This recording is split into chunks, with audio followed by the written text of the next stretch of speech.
태풍 흰남노 피해 복구가 채 마무리되기도 전에 남쪽에서 연이어 가을 태풍 소식이 있어서 벌써부터 걱정이 앞서고 있습니다. 네, 초 피해가 우려됐던 12호 태풍 무이파는 중국 쪽으로 진로를 틀었습니다만 13호 태풍 무르복은 흰남노와 유사한 진로를 보이면서 북상할 거로 보이는데요.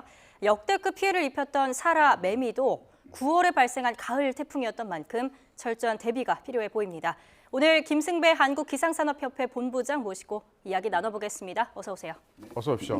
네. 본부장님. 네. 태풍 전망에 앞서서 네. 어제 보름달이요. 네. 100년 만에 가장 큰 보름달이라고 했는데 네. 보셨습니까? 저도 처음에 초저녁에는 구름에 가려서 못 봤는데 네. 좀 늦은 저녁에는 구름 사이로 보였습니다. 그러니까 똑같은 지구와 달과의 거리가 똑같지 않거든요. 그 거리 때문에 예. 뭐 100년 만에 가장 크네 이런 얘기가 나오는 거죠. 네, 근데 저 보름달 네. 저도 어제 저녁 9시쯤 봤는데요. 네. 근데 구름에 가려서 잘 네. 보이지 않았고요. 네. 저 보름달이 역대급 가장 큰 보름달이 맞나 이런 생각도 들던데요. 그러니까는 예. 그게 이제 천문학적으로 예. 거리가 조금이라도 뭐 몇 킬로라도 가깝기 때문에 예, 인간의 눈으로 크게 보인다 이제 이런 의미거든요. 네. 그렇군요. 네. 예, 근데 실제로 관측을 해보면 확실히 큰 거라 이거죠. 그런 거죠. 예. 사실은 이제 정월대보름이 원래 슈퍼문 그래서 가장 크고요.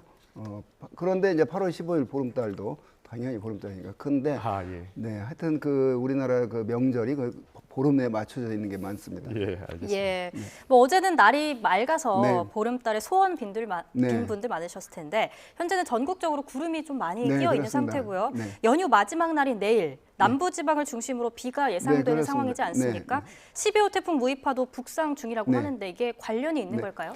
공기는 연속성이 있기 때문에 예. 남쪽에서 멀리 있지만 기여하는 게 있죠. 그런데 그 비 오는 건 태풍의 직접적인 원인은 결코 아니고요. 예. 태풍이 이제 올라오면서 이쪽 우리나라 쪽 그러니까 중위도까지 이제 더운 공기를 보내주고 있고요. 우리나라 서쪽에서 기압골이 지나는데 그 기압골로 남쪽에서 올라오는 습하고 그 더운 공기가 이제 유입이 되는 거죠. 네. 그래서 직접 영향이라고 볼 수는 없습니다. 알겠습니다. 그런데 가장 걱정이 12호 태풍 무이파가 올라오고 있다는 네. 겁니다. 앞서 박현실 캐스터가 좀 더 자세히 전해 주셨습니다만 공보관님께서 보시기에 네. 우리 본부장님께서 보시기에 이 태풍이 15일쯤에 지금 서해 쪽으로 네, 이렇게 그렇습니다. 올라오게 돼 네. 있잖아요. 네. 서해 쪽으로 올라오더라도 우리나라도 큰 피해를 입을 수 있는 거 아닙니까? 그 태풍의 반경이 예. 지난 11호 흰남노처럼 한 400km 정도 된다면 예. 이런 진로를 밟는다면 우리나라가 당연히 그 직접 영향권에 들죠. 그런데 지금 예상하는 그 중국 동해안 쪽으로 중심이 지나면 네. 태풍의 반경이 강풍 반경이 한 200km 정도 되거든요. 아. 비교적 크기는 소형 태풍이에요. 아. 그래서 그나마 다행인데 예. 그럼에도 불구하고 이런 진로 밟으면 우선 서해 바다는 뭐 그 직접 영향권에서 높은 파도가 일고요.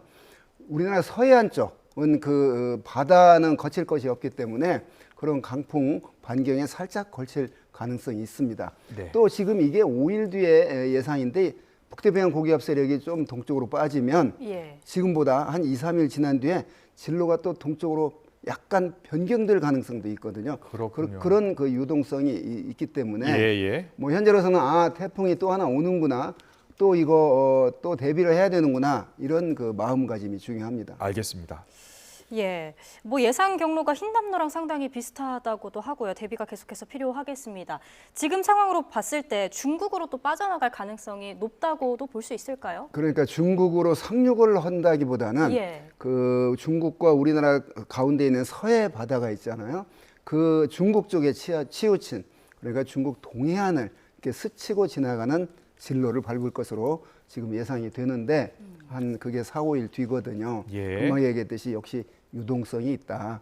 이게 약간 동쪽으로 올 가능성이 있는데 현재는 하여튼 지금 진로대로 갔을 때 그러면 우리나라가 어떻게 될 것이냐, 안전할 것이냐 절대 그렇지는 않죠. 예, 태풍의 바로 진로 진행 방향이 오른쪽에 있고 그렇군요. 태풍의 그 강풍 반경을 우리가 이렇게 예의주시하는데 강풍 반경에서 약간 우리나라는 지금 진로대로라면 벗어나지만 네.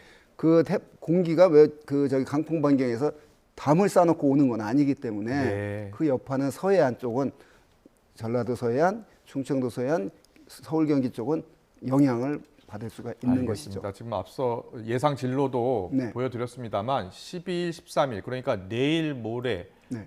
그리고 그 다음 날까지 네. 우리가 주의를 기울이고 대비를 해야 될 것 되고요. 같습니다. 네네. 알겠습니다. 계속해서 그 12호 태풍 말고 13호 태풍도 생기는 겁니다. 언제 생기는 겁니까? 네, 지금 아직 생기진 않았거든요. 예. 일기도를 보면 지금 12호 무이파 동쪽에 그 새끼 태풍이라고 말할 수 있는 열대 저압부.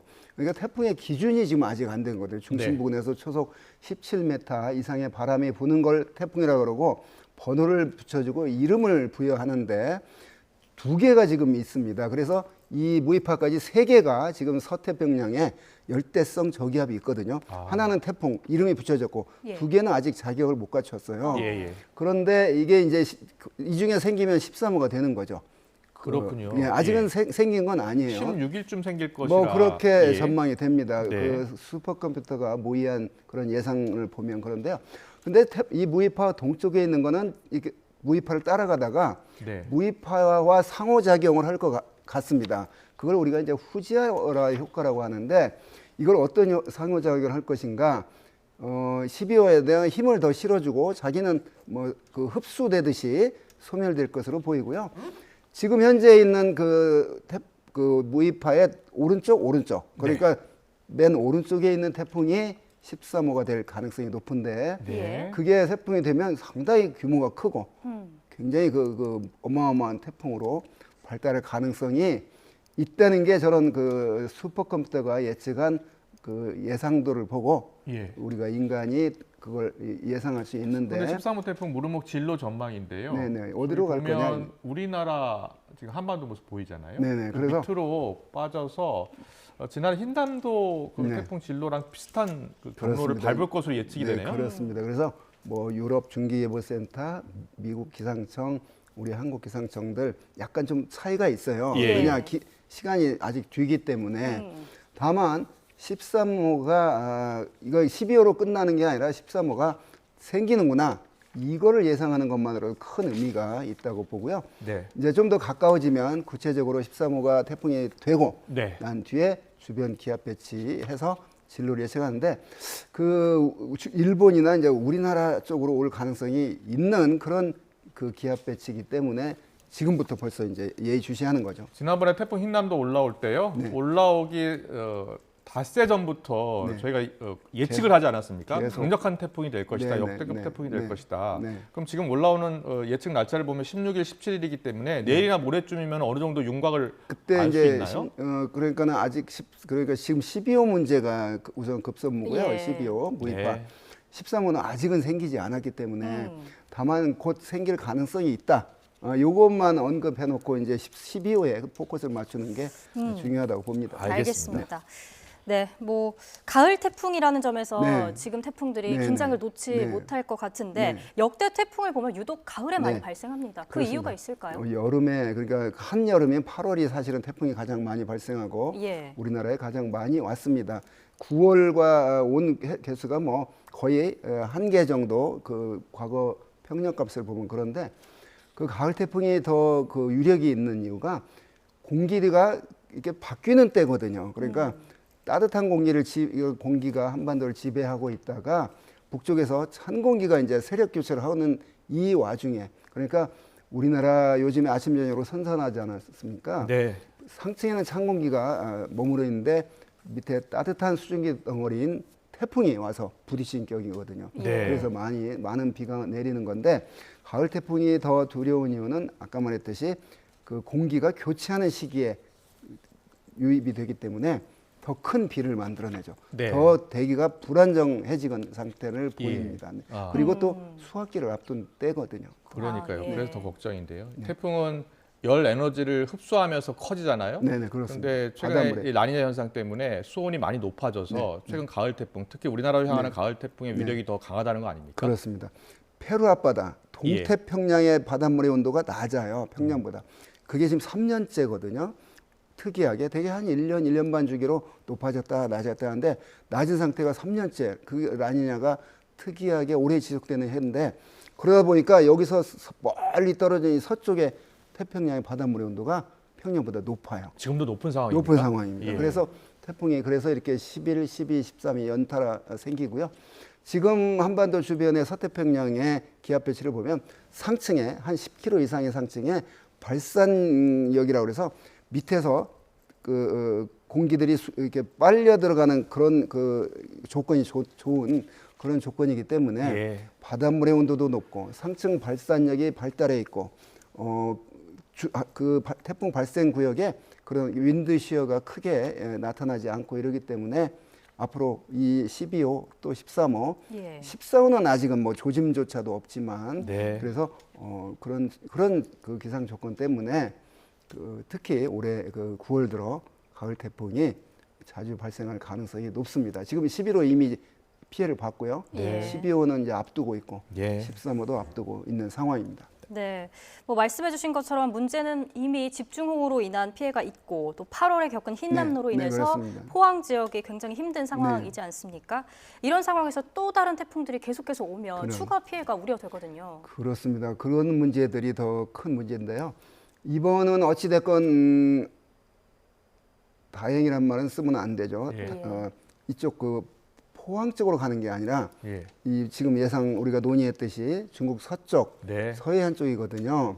그래서 그런 면에서는 이제 지난 11호 때 피해를 본 그쪽 입장에서는 엎친 데 겹친 격에 그런 현상은 이번 태풍으로는 나타나진 않을 것으로 보입니다. 예. 이번에는 어찌됐건 저 전라도, 충청도, 서울, 경기 이쪽 서해안 쪽이 그런 관심을 네. 둬야 될 그런 피해 예상 알겠습니다. 지역입니다. 네. 지난번에도 흰남도 해일 피해를 입은 곳이 적지 네, 않았는데 네, 네, 해안가 시설물 관리가 네. 상당히 중요한데요. 네, 보니까 이 해안가에도 차수벽을 설치해서 네. 어느 정도 피해를 막는 경우가 많았더라고요. 그렇습니다. 예. 그 막는 어떤 대비책 중에 하나가 차수벽인데요. 네. 예. 지금 추석 이자인데 오늘 내일 앞으로 3, 4일간 천문 현상에 의해서 바닷물에 굉장히 높은 천문조 기간이거든요. 그래서 아까 지금 해일 문제가 예. 나와서 태풍과 상관은 없지만 지금 해안가에 있는 그 관광객들 특히 조심해야 됩니다. 해일 그렇군요. 넘칠 수가 있고요. 예, 예. 그런 대비들 인간이 할 수 있는 그런 어떤 대비 방어벽을 해서 그런 태풍 때 넘치는 해일 피해 줄이는데 그런 하나의 수단이라고 봅니다. 네, 알겠습니다. 네, 알겠습니다. 올해 가을 태풍 언제까지 얼마나 더 전망하시는지 궁금합니다. 네, 2016년 태풍 차바가 10월 6일인가요? 하여튼 10월 초에 있었습니다. 네. 지금 12호 앞두고 있고요. 오늘이 11일인데 그게 한 15일 어떻게 될 것이냐 문제고 아까 앞에 말했듯이 13호 태풍이 또 발생을 해서 예. 한 16일 정도 이름이 붙여질 것 같고 그 문제가 또 지나고 나면 10월 초까지 그러니까 지금 하나, 13호 둘, 하나 더 셋 그래서 한 2개 내지 3개 정도가 10월 초까지는 우리나라에 영향을 줄 가능성이 높습니다. 예. 10월 초까지요. 초까지도 역대 태풍 우리나라에 큰 영향을 미친 태풍도 대부분 10월 초까지 발생했습니까? 그러니까 10월 초에 발생한 태풍들이 많지는 않습니다만 예.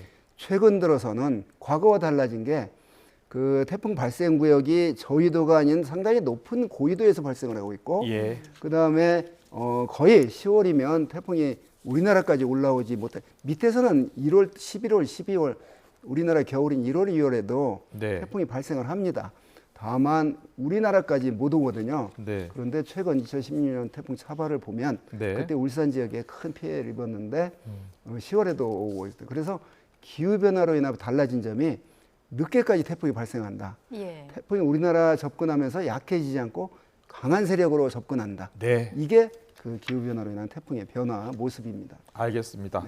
제12호 태풍 무이파가 북상하고 있습니다. 만약의 사태에 대비해서 우리가 충분히 대비를 해야 될 것 같습니다. 김승배 한국기상산업협회 본부장과 함께 이야기 나눠봤습니다. 잘 들었습니다. 네. 고맙습니다.